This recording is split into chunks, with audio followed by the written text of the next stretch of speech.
I can't breathe! I can't breathe! I can't breathe! I can't breathe! Those were the last words George Floyd ever spoke. Calls for justice and equality, like we saw in the streets of Metro Atlanta in 2020 and last year, could soon require a permit. Senate Republicans just passed a bill which aims to tighten government controls over protests.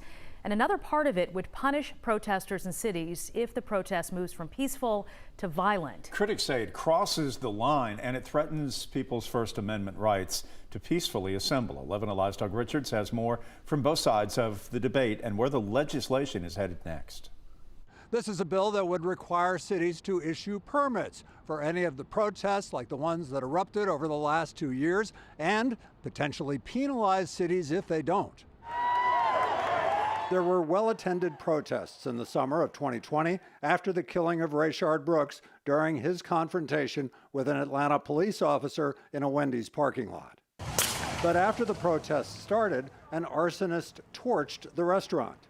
Days later, an 8-year-old girl, Sequoia Turner, died from gunfire after a crowd had gathered nearby. And the end result of that was establishing a condition of chaos that emboldened criminals. State Senator Randy Robertson of Columbus is behind the bill that would add even more criminal penalties when protests turn violent.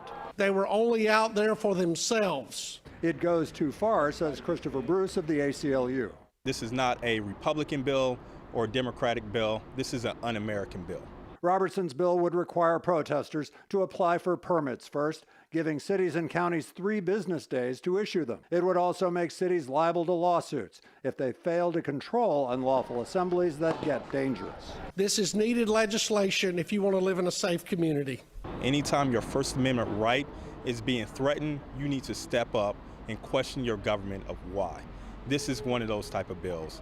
We need to make sure that you have the right to protest on any area, anytime. Republicans in the Senate passed the protest bill on a party line vote.